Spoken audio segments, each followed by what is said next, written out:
Well, why don't we jump in? Because we have so much today. And we're really talking about a strengths-based approach. And one of my favorite, I love Malcolm Gladwell. Do you all know who Malcolm Gladwell is?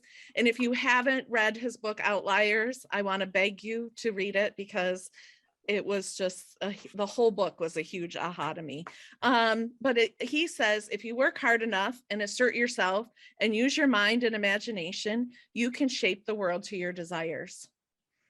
And I really believe that quote. But in this book, Outliers, he shares stories of many people who are unusual or different from society's norms, but yet make a big impact on our world. This book was just so brilliant and so entertaining. He questions not only what distinguishes a lot of famous and successful people, but also what makes the highest achievers different. The answer is not what you think. It turns out that continuous learning, getting creative, and diligence are a big part of this. And he talks about Elon Musk, Richard Branson, Oprah Winfrey, Chip and Joanna Gaines, Ina Garten, David Bromstead, and many other successful people he describes all discovered what their strengths were and how to make them work in a unique way in our world today. So I have a question for you. How are you going to get to know yourself better and discover your strengths? Perhaps that you did not know you had. I can contribute something. Yeah. So in one of my courses, we actually do personality type indicator and Clifton strengths. Yeah. And that's like an event, like we have 2 different workshops for it. And it's kind of neat that our entire cohort of students can see the different strengths. And one of the main messages from the strengths workshop was, how do you get better? And it's emphasizing your strengths or using the strengths of your team members. Very much. Very good. Yay. Excellent, Lindsay. I recently redid my Clifton strengths, and I was with a coach who was thoroughly trained on it. And you know, one of the best things that I learned was when I'm not at my best, what contributes to me not being at my best. And I thought, well, I never would have considered that. But for instance, I found out that when I'm given too much information, I can't act. I get frozen because it's too much at one time for me to take in. So I'm not at my best. I have to be able to break it up in doses instead of getting the kitchen sink on something, you know? Yeah. That's a good point. Yeah. And you know, you raise a question as well.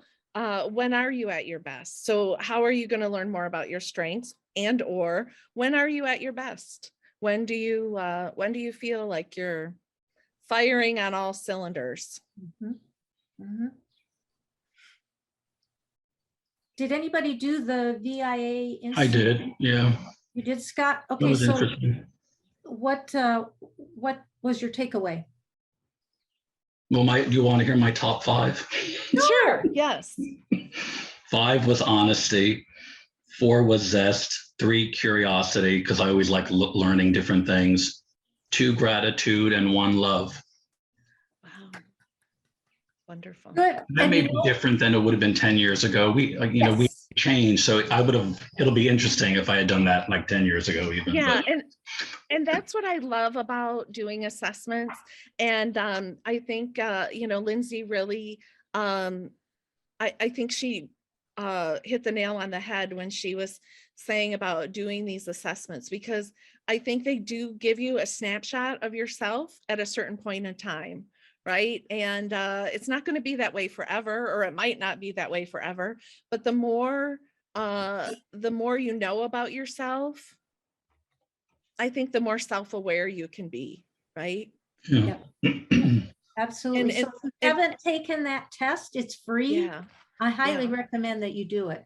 And it went out in their meeting reminder. So did anyone else take it? Get a chance to take it? Didn't get a chance to My, take that one, but in a previous okay. class this semester, in one of our discussions, he had us do several different personality and Mm-hmm. tests, and I was kind of surprised at my results because some of them matched and some of them didn't to me. Oh, wow. So it made me kind of retake it and rethink my answers, and some of it came out better and some of it didn't, and it just and what one of them kind of placed you into what kind of career you should be in. Mm. And it was nowhere close to what I've done throughout my life. A beautician, healthcare worker, librarian, Neurosurgeon, things like that. right? I'm like, You oh, know, and I think you raise a really good point in that it is information, right? And not always is it going to be spot on. And so I think it's really important when you take an assessment that you take the time, and be not distracted, right? And just, try to take it in the best manner possible. Mhm. Are these 100%? No, right? So if there's something you would look at and be like, oh my gosh, that's not me, well, then it probably isn't. Right. But Ron, did you have some that you wanted to share that were your strengths? my strengths were gratitude, curiosity, trying to remember. I was passionate, had empathy, somewhere along those lines. My top 5 in the VIA, and because I took it again, my 5th was spirituality, my 4th was humor, 3rd was love, 2nd was kindness, and 1st was honesty. But my big aha came at number 24. So my lowest score was prudence, which means being careful about one's choices, not taking undue risks, not saying or doing things that might later regret. Okay, well, sometimes I'm not always as prudent as I should be, although I try to be. So anyway, I thought that was kind of funny because I was like, yeah, that's probably right. So anyway. What's very interesting to me as you're all sharing your strengths, that it looks like people that are interested in what we are interested in seem to score high on very similar ones. My 7th was curiosity. My 6th was zest. 5 was love. 4 spirituality. 3 kindness. 2 honesty. And number 1, of course, gratitude. Because you all know from the first class that I am high on gratitude. So oh my goodness gracious me. And I teach a certificate in cultural competence, and I had a gal get on yesterday, and she said that she had just been coaching a group of people that had been given their 360 results. Right. And they were just all, when you do a 360 with all your peers and, you get feedback. And she said a lot of people were really up in arms and not always agreeing with everything. She said, I tell them, focus on one thing you want to change. Right? Don't get bogged down in the details. Focus on one thing that you think is the biggest thing that you can improve on, both not only for yourself, but in your work environment, and start there. And I just thought that was really good advice, because sometimes we look at assessments and things and we're like, oh, how can I do it all right away? And we don't have to do it all right away, right? Sometimes just a steady pace. One of my favorite sayings is a steady pace wins the race. Right. So yeah. I've had 360 evals are not always comfortable, and they're not. And you know what? I still say, I think a 360, you have to give it to people that have your best interests at heart, right? And if those aren't the people that are getting the survey, sometimes you do have to take them a little tongue in cheek, right? So yeah, anyway, so I just thought that was really, really good advice. I'm gonna go right to our, if I can.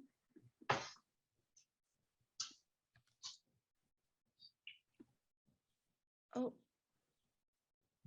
Okay, so we all know why we wrote this book, right? We want every employee to bloom where they're planted. And you know, how many times when you were little, did you bring your report card home?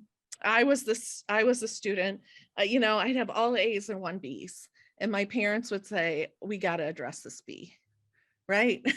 And they always had my best interest at heart, right? But they were like, you know, what happened? What went wrong? And you got to be, right? And so I want to flip it and be like, listen, let's play to our strengths, right? What are our strengths? It's not that we ignore our weaknesses, but we focus on the strengths and what we bring to the table. And so we're going to discuss today in very briefly these next 3 chapters, which are the learning individual, how to be a learning individual, how to be a learning team and organization, and how to get creative and problem solve. So let's think about right now, describe a time when you learned something new to help create positive change. And how did it turn out? When you took that upon yourself to learn something new to create positive change.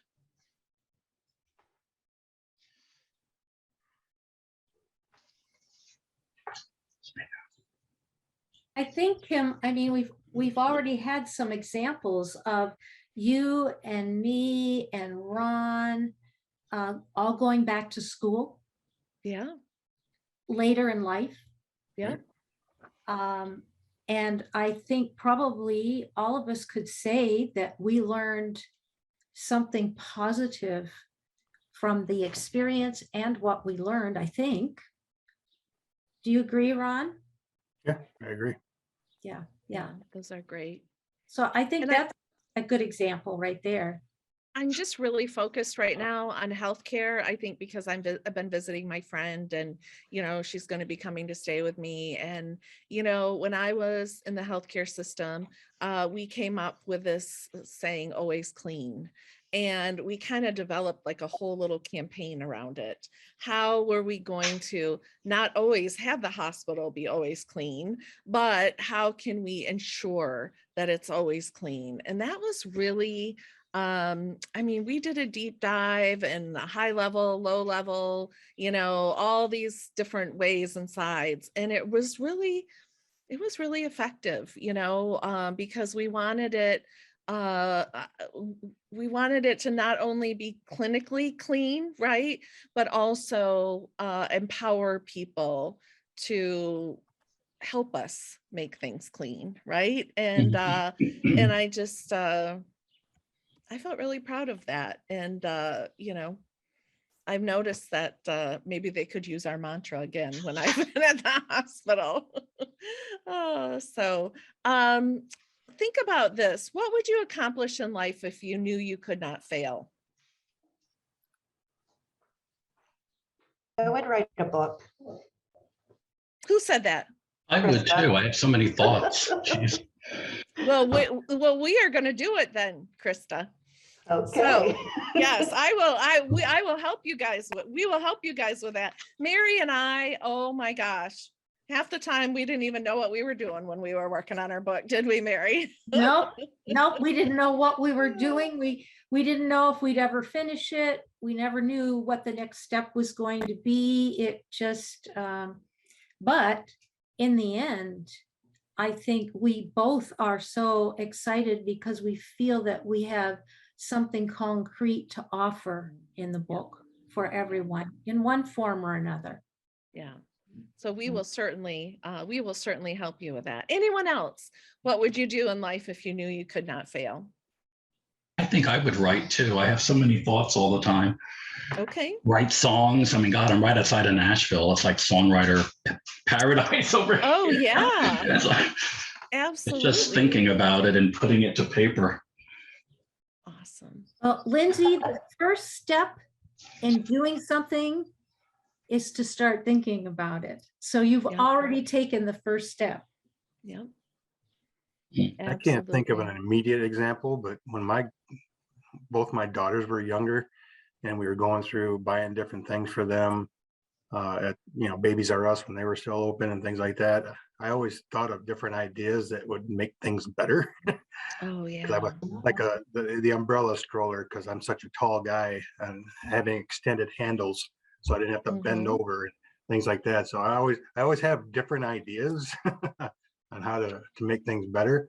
But now they're 17 and 22, so that doesn't matter anymore. It's you won't think of it until you're a grandpa again, right? Right, right. Yes, yes, But absolutely. you know what you say, Ron, is so important because you are identifying a gap. And Mm. that's what you're doing in your writing as well, right? You're identifying a gap that's out there that you can create something to help fill that gap, One thing I right? did notice between the two, with Natalie, she's my oldest. She would always get the back of the seat dirty with her feet. So I thought, there got to be some kind of a cover for the back of the seat. By the time Yes. Sydney was born, I went to the store. Somebody had already came out with that same idea. I'm like, I Somebody already always came out with does. it. That is so funny. And you know, I sent a text to my girlfriends the other day. We had like this little shared text, and there somebody came out with a it's like a little screen so that when you put your purse on the center console, it doesn't fall back, right? It keeps your purse like right there. And it's literally like a little net that goes from, seat to seat. And I just sent it to him and I said, why did we not think of this, right? What is wrong with us? So it's filling that gap. And of course, we did discuss how we're going to learn more about ourselves and our strengths, right? Which is very important. I love this quote by Maya Angelou: when you know better, you do better. And but it all starts with knowledge, right? It all starts with knowing who we are and knowing what we can do better. We're going to talk a little bit about mission, vision, and values. So how many of us know about mission, vision, and values? Okay. A lot of companies have mission, vision, and values, right? Mary and I, we want to encourage you to have mission, vision, and values, your own personal ones. So what would you like to spend the next 40 years of your life doing? Right? What would you accomplish if you could not fail? All barriers aside. What if money and time were no object? What would you like to be doing in 5, 10 years, etc.? Mary and I both have missions. We've really vetted out our mission, vision, and values. And mine is to promote and build skills for women and everyone else too, in positive business, culture, change, and leadership, with an emphasis on fun and inclusion. Mary, would you like to share yours? Sure. To positively help others thrive and feel valued at work and in life. And it's interesting because I've changed it a bit. And that's the important thing about this is it's not stagnant. I mean, it continues to evolve. So now I tell people that I'm passionate about creating life-giving connections. Yes, and I want to encourage you to write out your mission, vision, and values. So write them out. So in a place, I have mine when I fill a new journal, which I just started my new journal. And in the beginning, I write them out so that every day when I open it, I can look at them and it's a good reminder, right? So whether you do it that way or you put them, on a bulletin board or something like that, it's something that just kind of reminds you why you're here, I guess. My vision is to help people live their best life at work. And my values are to respect, love, have fun, be inclusive, promote good health and well-being, peace, continuous learning, and kindness. And for me, the word love, I really kind of had a hard time putting that word in there for a little bit, but to me, it's not a touchy-feely kind of love. It's a respect for humankind, right? Kind of like the aloha spirit, if you will, right? Scott. And actually, aloha comes from, it's like alofa, which is the meaning of love. The meaning of love is in there. So anyway, it's funny. I think we have a lot of that aloha spirit in Southeast Michigan. However, it is really magical when you go to Hawaii. People are extra friendly, they're extra helpful. When I was there semi-recently and I would walk to the pool, I had to be careful, like when I was crossing the street, because I didn't want people to slam on their brakes when they saw me in this crosswalk, right? I mean, they were just so extra congenial, if you will. Recently, at the beginning of the year, this was a couple years ago, Hoda Kotb on the Today Show said that she was establishing a mission statement for her family for the upcoming year. And I was all by myself, but I did a little happy dance because I'm like, yes, it's getting out there, right? People, it's important for people to think about what is your focus? What is your focus going to be? So I call it, what are your MVVs, right? What are your mission, vision, and values? You can call them lots of different things. But to me, that just makes sense. Mary, do you want to share what your vision and values are? Sure. My vision is to create positive workplaces and cultures. You know, explore and be able to share positive business practices, practical applications of the research that we've been given, and how to make your life better at work and at home. And my values are kindness, respect, integrity, dependability, gratitude, and positivity. I genuinely want to impact every person I meet to make their life better. That's wonderful. And you know, it's important if you're going to work for an organization, you're going to interview, or you're already working for an organization, knowing what their mission, vision, and values are, or at least looking them up. They should be active, right? You should be able to kind of think about, well, I bet this is probably what their mission is, right? And then by reading them, it should confirm that's what it is. Stephen Covey. How many of you are aware of who Stephen Covey was? He has been deceased for a while now, and he was just such an amazing scholar. He wrote the 7 Habits of Highly Successful People. Have you guys heard of that book? Yes. As well as many other books along those lines. But he said a mission statement is not something you write overnight, but fundamentally your mission statement becomes your constitution, the solid expression of your vision and values. It becomes the criterion by which you measure everything else in your life. I think every team should have a mission, vision, and values. Every department should have a mission, vision, and values. It should roll up to the company's mission, vision, and values. It's important, you know, when you are starting and forming a new team, to take a minute and think about, okay, what is our mission? What is our mission, vision, and values going to be? You can also call it guiding principles, but it really just helps you get off on the right start when you are doing that. So I want to encourage you to really think about and plan out what your mission and vision and values are. Do any of you have a mission, vision, or values that you want to share right now? No, but that's something to work on. Okay, yeah. And you know, I always tell my family, I'm like, okay, let's review our mission, vision, and values. And they all like roll their eyes and try to run out of the room, and I don't let them, right? Hey, Kim, But yeah.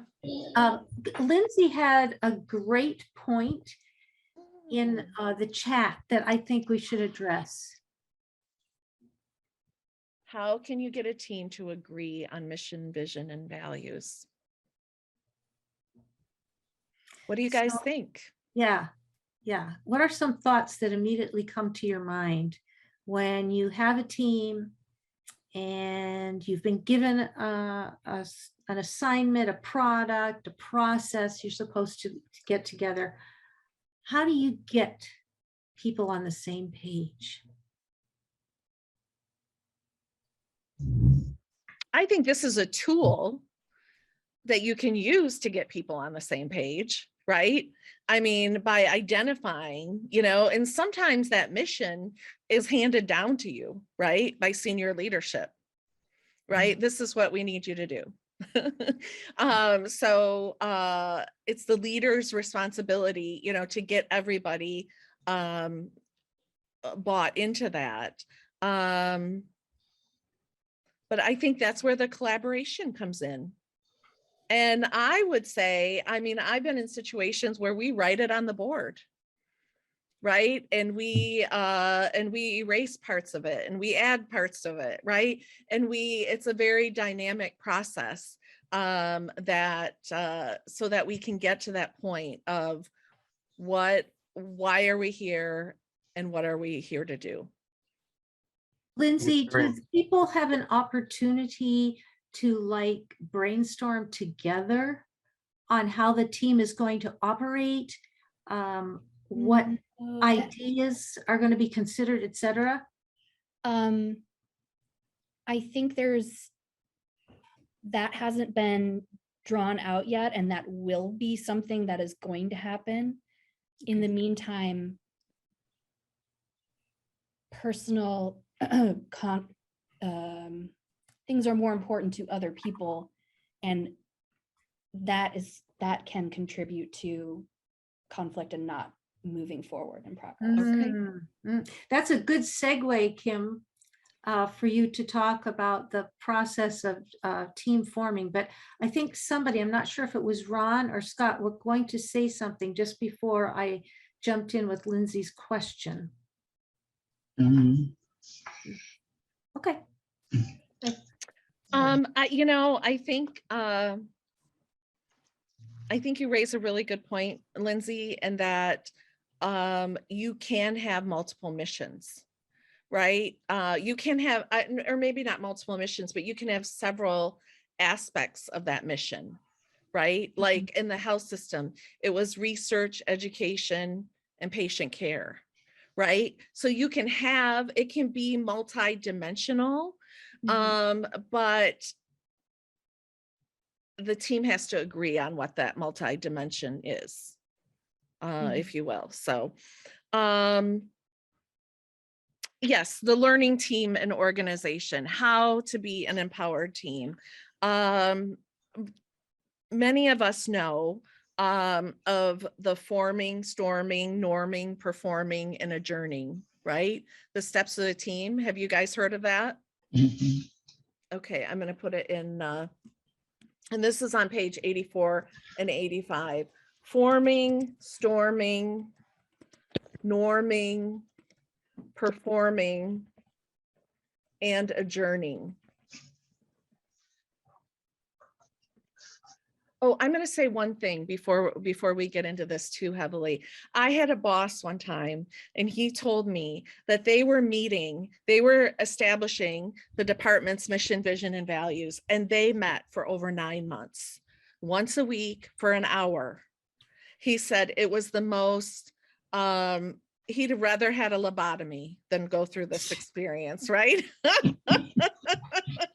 He said it was just excruciating, and there was so much conversation, and there was so much this and that and da da da da. He said after about 9 months, he got so frustrated.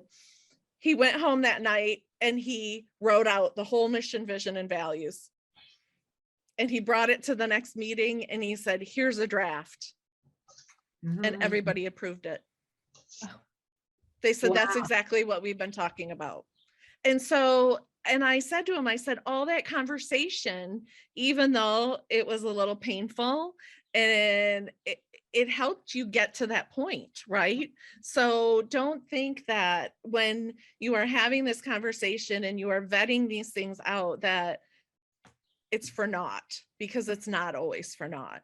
And that is part of the team dynamic of forming, storming, norming, performing, and adjourning. And I'm going to ask you, well, I'm going to say forming should be the most important, it's almost the most important part of this, right?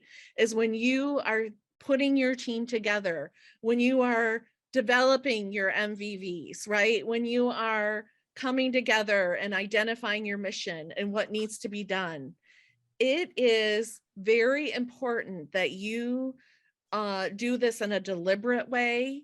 A lot of people gloss over this forming step. They say, oh, we're a team, we're here together, let's get it, let's move on. But you spending that time and getting to know your teammates and identifying what's important, it sets you up for success in the long haul. The next one is almost just as important, which is storming. That's where you have conflict, right? That's where you resolve conflict, right? Well, I had this idea. Well, I had this idea. Well, how can we work this out, right? How can we work this out together to make it so that we can achieve our objective, right? So storming is not necessarily rainbows and butterflies and unicorns, right?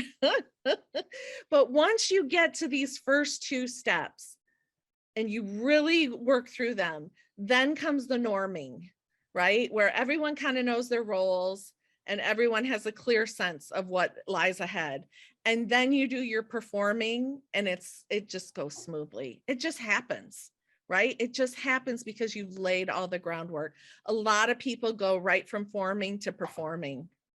And they wonder, oh, how come things didn't go so well? Because you didn't take the time to set it up so that it would go well, right? And then the last one is adjourning.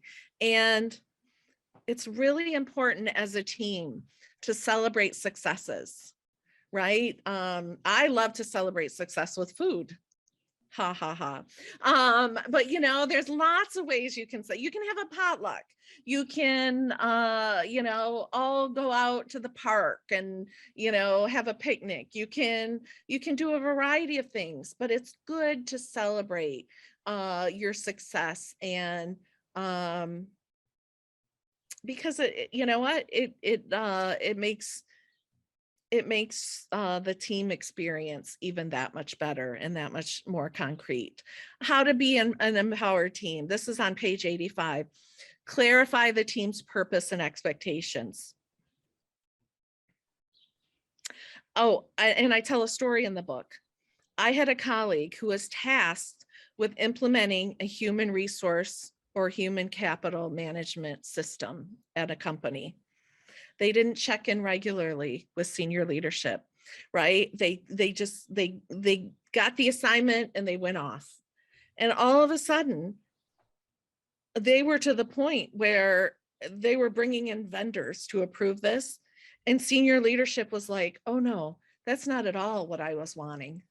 That's not at all what we were talking about.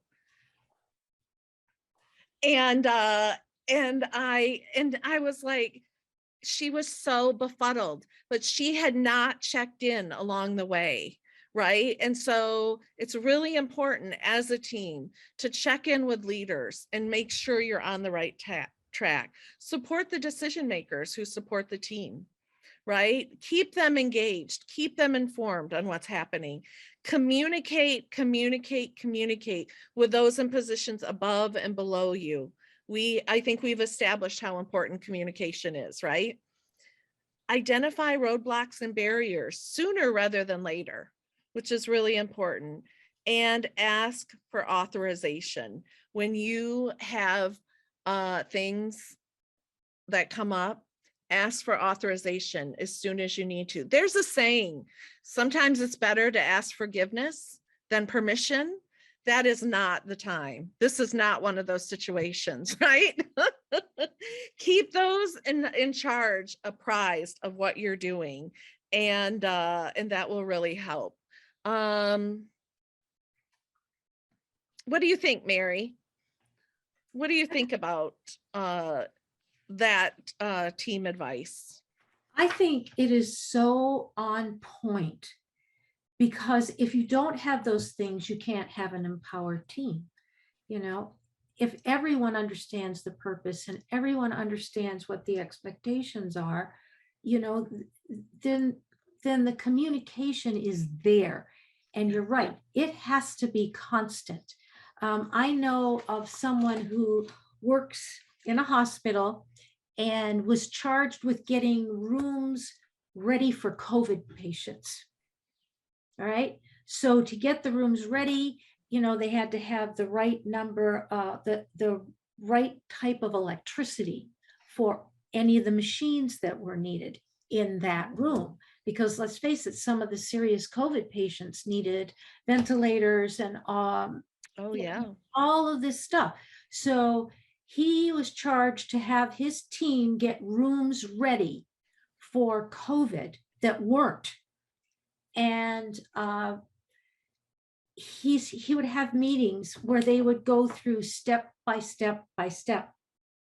Who was doing what was done, what still needed to be done, who needed help. And he said it got a little bit redundant, but you know, it got done, and it got done in a timely manner because they kept the communication up. Everyone knew what was expected. They knew their purpose. So I just think those are just key to having successful teams.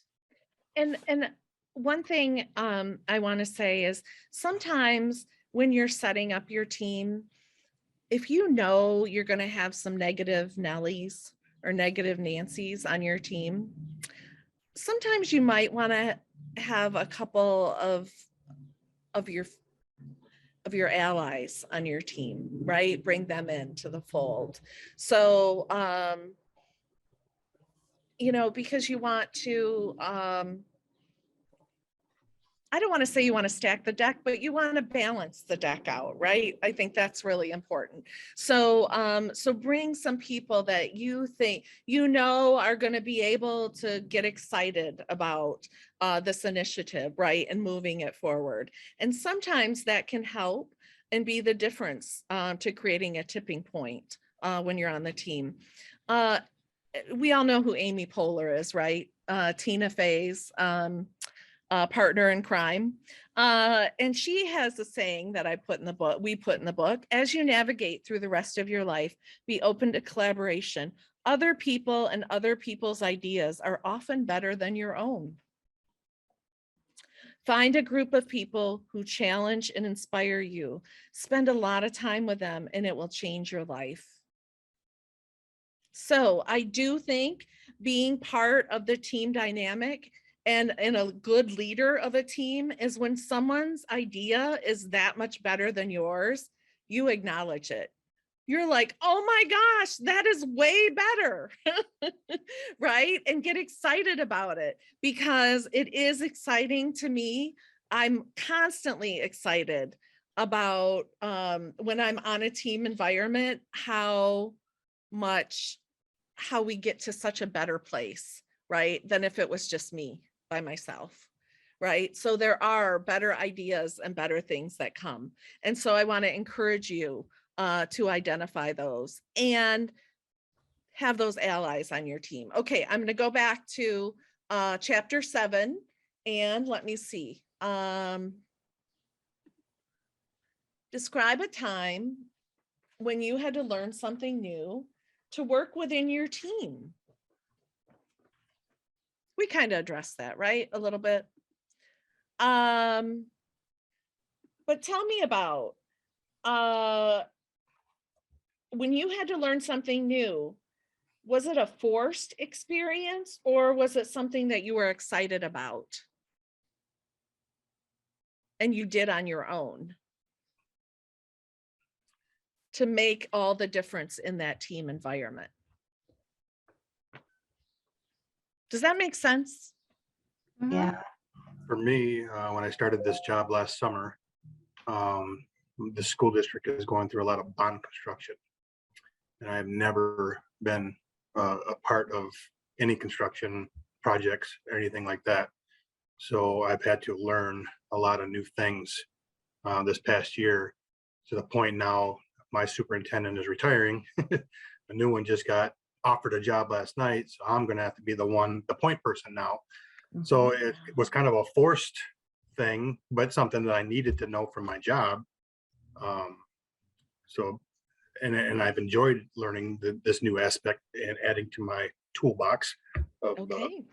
so yeah, And so it was forced initially, but then you became excited, right? right. Yep. Yeah, Yep.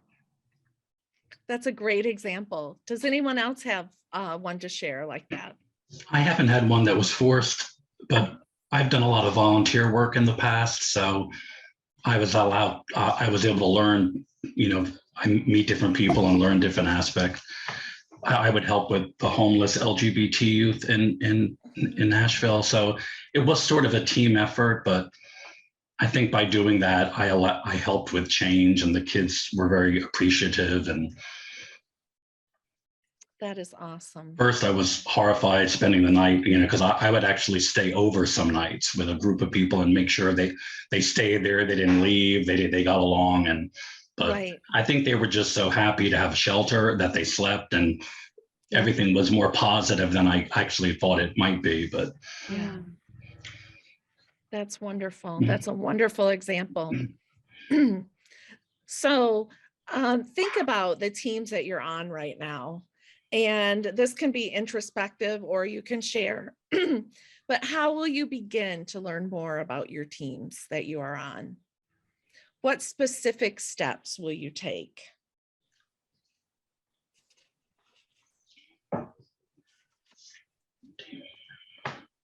And we did the 5 steps of a team. And I also want to, when we were talking about change, and Simon Sinek talked about the diffusion of innovations and the bell curve, it's kind of the same thing, right? Where you have your early adopters, you have your laggards, right? And you have the majority that you're trying to get to that tipping point. There's a lot of similarities there, but just think about, and actually, Everett Rogers has a book called The Diffusion of Innovations, and I have not read it in a really long time, but it was an incredible book. So that's a book that I highly encourage you to check out. And Mary, Yes, ma'am. this is off topic, but I read the book by BJ Fogg, Tiny Habits. Tiny Habits? Oh, good It was for you. incredible. It was incredible. Remember Good. at the last one, I said, I'm going to read that book. I did last weekend. Tiny Habits by BJ Fogg. And 300 stories, right? yep. And this weekend, I'm going to read, I have allocated to read. Oh, shoot. It's by Annie Dukes. It's about bedding. Oh, I can't remember it. And it's in my bag out there. But she advocates that life is not a chess game. It's a poker game. Wow. And I think it's called Bet Your Life or something like that. So anyway, I'm going to check that out this weekend. But yeah, anyway, that was Tiny Habits was a really good, really good book. Yay. So, and think about that when you're learning more about your team. It doesn't always have to be something groundbreaking, right? That's why I always ask at the beginning of every class, who can share something good that's happened to them? Or like Mary asked, what has brought you joy in the last week? You're learning more about your team right then, Yeah. right? When you're Right. checking in with your team and you have a huddle at the beginning of the day, you are learning about your team in a different way, right? But you should always constantly be trying to learn to make your team situation better. Yeah. Okay, let's see. Oh, Oh, there's the quote by Stephen Covey. All right. I want to tell you a story. It's called The Parable of the Pothole. And to me, this is one of the most important stories of the book. Mhm. This story really knocked me on my butt in Hawaii is called akole. This story really knocked me on my akole. Because it was just glaring. Apple Tree Answers is a company, and they had two distinct levels of employees. As it happened, there were two women employees at the company who hit the same pothole on the way to work on different days, with different results, as you'll see.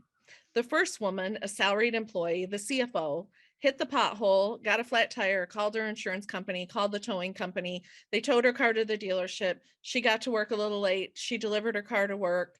They delivered her car to work later in the day. The whole ordeal was nothing more than a minor inconvenience. But everybody in the office was, just horrified at the horrible thing that happened to her. The second woman, an hourly employee, hit the same pothole a few days later.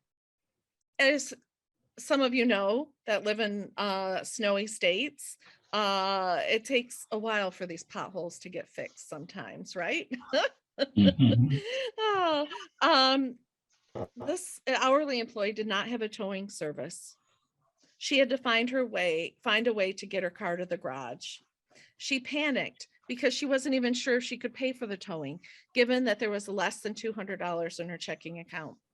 Once she got to the car to the garage, she asked for a ride to work. The employees at the garage told her to call a cab or a ride service. Because she was so worried about money, she called a friend to drive her to work. Her friend drove her. When she got to work, her late arrival was met by glares from other people who had to cover for her that morning. Once she got to her work area, she was told to see her supervisor. She got into her supervisor's office and she was given a corrective action or discipline and was told 2 more instances like this and she would be fired. All this woman could think about was how she would pay for her car repairs and then be able to pick her children up from daycare without incurring a late charge from them. She simply nodded at everything the supervisor said because she had to get back to work. Now go out there and relieve your coworkers for lunch. They've been covering for you all morning, the supervisor said. And take proper care of the customers. The employee could hear her stomach growling as she thought to herself, who knows when I'm going to be able to eat again? Somehow the CEO of Apple Tree Answers heard the story and it really upset him. After all, one woman's situation was merely a blip on her day, while the other's predicament ended up costing her a lot more money, put her through a horrible situation, and it was could have cost her her job. The CEO resolved that this firm would implement a fund to help those in need with emergencies like this, and that they would also work to bridge some of the gaps, the benefit gaps between the salaried and hourly employees. And so the reminder I want to give you is make sure everyone on your team is taken care of, right? Take care of them and make sure that they are thriving, because if they're not, it is going to impact the performance of your team. And not only the performance, it's going to affect productivity. It's going to affect how people relate and connect with each other or don't connect with each other. It's the thing we have to remember that is something that we used to be told we couldn't do, is that we really need to be human beings to each other. You know, we're people, and that needs to come first before all the rest. Professor Jane Dutton says, there's always pain in the room. somebody is always going through something. Yeah. And we need to be aware of that, because these things happen. You know, it's life, it happens. But if we are compassionate, if we notice, if we are in relation with them because we've learned to know the team or know the people around us, then it makes these types of situations easier to deal with.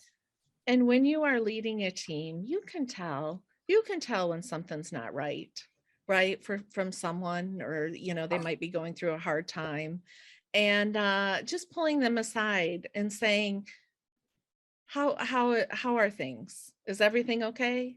I've noticed, you seem a little distracted lately, or something like that. I am telling you, the stories I have heard when I have pulled employees to the side, you might not even believe some of them. You might think I made them up. I mean, they're just heart-wrenching and gut-wrenching, some of them. And, people carry these things around all bottled up, and caring for, I just wanted to emphasize that caring for your team and caring for the members on your team can really, really go a long way. Let me give you a quick example. This wasn't a team, but this was my work environment. I have 3 children, and when they were in grade school, I got a call from the school one morning that my oldest, who was an asthmatic, was having an asthma attack. I had to come and get him and bring him to the hospital right away. I mean, thank heaven I had a supervisor that had compassion. And she was like, go take care of your son. There are places where that would not be acceptable. So Yeah. I was very, very grateful that, I worked in an environment that was understanding of us being people first. And Jeremy, I bet that you probably have as many, if not more, stories than I do about situations where people on your teams that you had to work with had stuff going on. Yeah.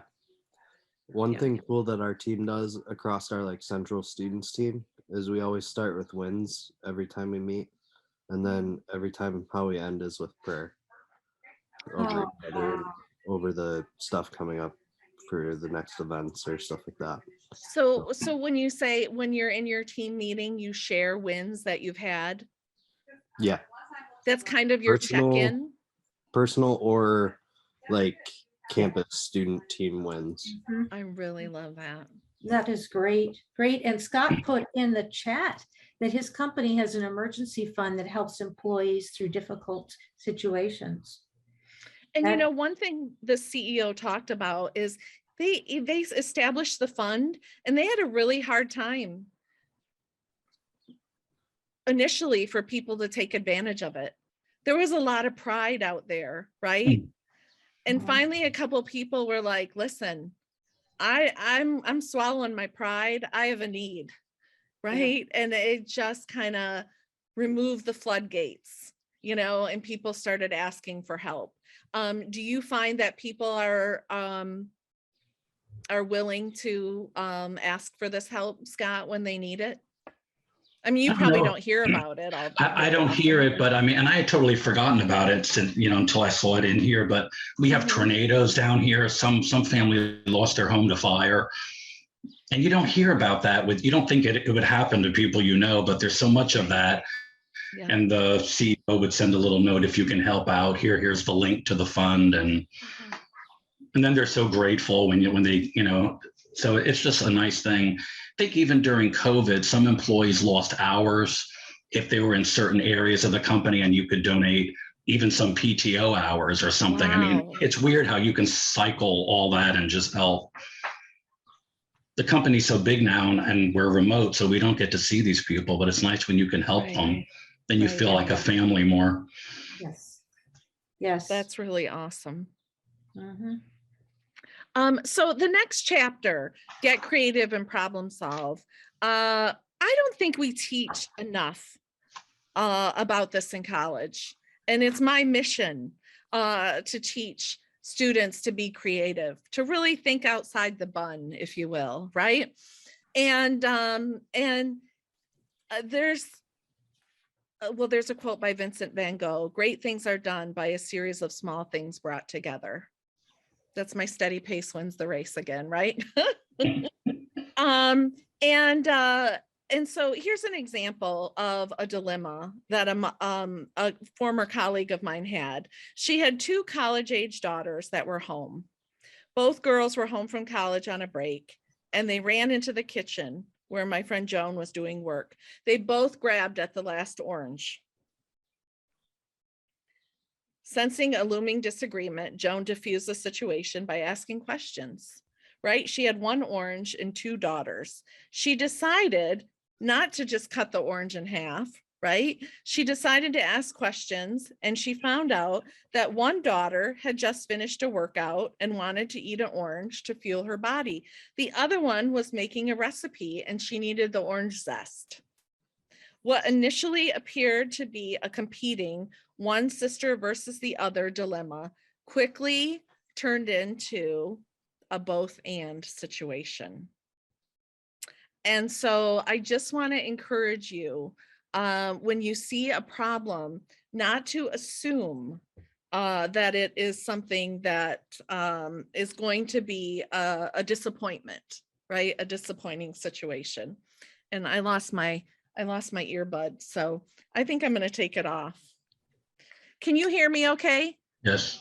Mhm. Yeah. You guys can hear me okay? All right, earbuds are going away. So what I want to encourage you, there's lots of models in this chapter, and I wasn't really quite sure how we would go about teaching it and identifying them. I call that the orange dilemma. There's also the sandwich method. How many of you have heard of the feedback sandwich? No. When you're giving feedback to someone, you start with a positive, then you go to the thing that needs to be changed, and then you follow it up with a positive, right? So you're even as a teammate, right? You go to somebody and you're like, it seems, that things have been different for you lately, and how can I help? And then you listen, and then you follow up with them on how you can help, and that you're sure you're going to be able to work through it together, right? So I love the sandwich method because it addresses the problem, right? The elephant in the room, but it keeps it positive, right? It's sandwiched between 2 positives. The other thing that I love the SWOT model and the SOAR model, and I call it SWOTAR, SWOTAR. So what are the strengths? What's going well? What are the weaknesses? What do you need to work on? What are the opportunities? What can you strive for? What are the threats that we face? What are the aspirations? What are our goals? And what are the results? What have you accomplished so far? And what are you trying to accomplish? So I want to encourage you, really delve into chapter 8 because there's a lot in there. And I talk about reconciling dilemmas. I teach a whole class on reconciling dilemmas. But it's about questioning and asking questions and finding out, not always negotiating for maybe a win-lose, but coming together and how can we create a win-win situation. And it's not always difficult, right? It's not always as difficult as it seems. So, and I want to encourage you to use models. People love pictures, right? People love to see pictures. They love to, identify with pictures. I should have models that I could show you, but I don't. But having those models that people can really wrap their minds around can be really, really powerful.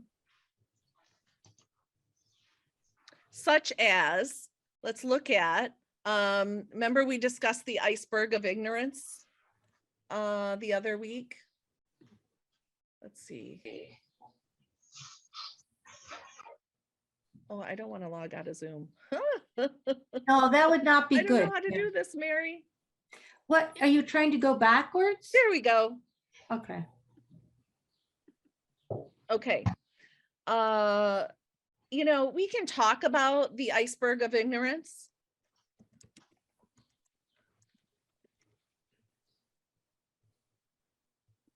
But when you see the slides, we'll see if it comes up.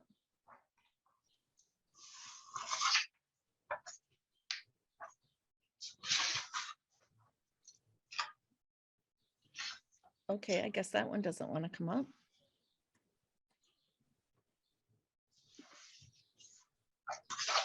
When you see the iceberg of ignorance and you see the picture on the screen, it just makes a lot more sense, right? So this talks about how senior leadership only knows 4% of what's going on. Senior executives only know 4% of the problem. Supervisors know 9%, or 74%. Middle managers only know 9%. And frontline workers see the whole 100%. When you see the picture, it just makes it a lot clearer. So when you are doing things, try to come up with models and examples that really help people wrap their heads around what you're trying to do. Does that make sense? Mhm. I haven't lost you, have I? No. Nope, I'm writing that down because I think that's a great Okay, a so to have. let me ask you, how can you add more creativity to your job today?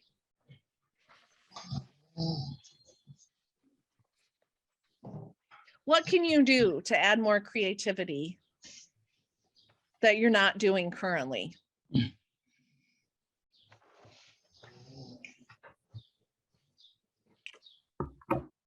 And also, how can you create more inclusion in your job today? And I have to tell you, again, I know you guys have heard this from me, but one of my favorite quotes in all the world is, diversity is being invited to the party, but inclusion is being asked to dance. So how can you harness the diversity at work and create a more inclusive environment? I shared that quote on Facebook. How I got a about lot in of the language you responses. use? How about in your actions? How about getting ideas from everybody sitting around the table? Mhm. Hey, Kim, I am just about finished listening to a book that I'll probably bring up in the high quality connection fuse. Oh, next Mary, I time. can't hear you. Can the rest of you hear me? Yeah. Yeah. I Can you hear you. guys hear Mary? Yeah, we can. Okay, it's me. Let me give Kim a minute. So Can she hear knows me. what I'm going to say. Can you hear me now? Yeah. All right, very good. I am almost done listening to a book on Audible called Digital Body Language. And it is one of the best books. I'm going to get it in hardcover because every chapter she has stuff that I want to underline, I want to make note of, whatever, because there's so much happening online these days. And we don't know what digital body language is. And she goes through and gives example after example after example. People who are, native digital people that, like the, younger generations have been brought up on this, how we are not all, how to be aware when someone sends an email or someone sends a text, and what does the formality of the organization use? Do they use text to be more formal? Do they use email to be more formal? I mean, it's just a really fascinating book. All right, I'm gonna add that one to my list too, Mary. Okay. You're gonna keep me busy. Yep. So think about how can you bring more creativity to your job and more inclusion so that everybody can feel like they are part of the team. You know, Kim, I think that's a good assignment because sometimes like it takes that. a while to think about that and to think about what could I do differently? How can I think outside the box? What would be a challenge to me if I thought of something different or I asked more questions? So I think that's a good assignment for next time. Okay, and these are in the workbook. These questions are also on chapters or on pages 11, 12, 13, and 14. So if you want to take a look at these questions, and there's a few little sayings in there and pictures as well. And we can come together next time and do a little debrief at the beginning. Okay. How does that Sounds sound? Sounds And good. it will be a short debrief because next time we have 4 chapters to go through. And it's on creating high quality connections. And that's Yay! another one of Mary's favorite topics. Absolutely, absolutely. So We're both passionate about different things, which is kind of cool. So we can bring them together That is, and share both, you know, and give you as many options as possible to have the best work life you can have. and I'm going to share that, you know, in the classroom, I really try to create an inclusive environment by giving everyone a voice. And that can be really difficult. But sometimes I break them into small groups, right? So that people can share in a smaller group. Sometimes I ask them to write their ideas on sticky notes. And then we have them bring them their ideas and put them up on the board. And then I can take the sticky notes and I can kind of group them together, you know, into like 3 or 4 main sections.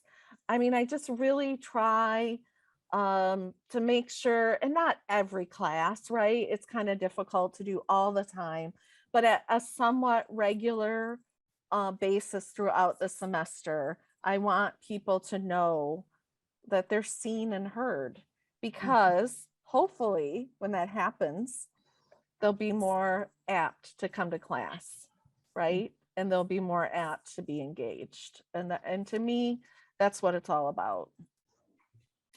You want your employees, you want them to feel like they're needed, right? They're needed and appreciated. And valued. And valued. And to me, that's the icing on the cake of life. All right, guys, take care, everybody. Thank you. Take care. Thank Bye-bye. Have a good you. weekend. Take care, everyone. Yep, you too. Bye-bye. Bye-bye.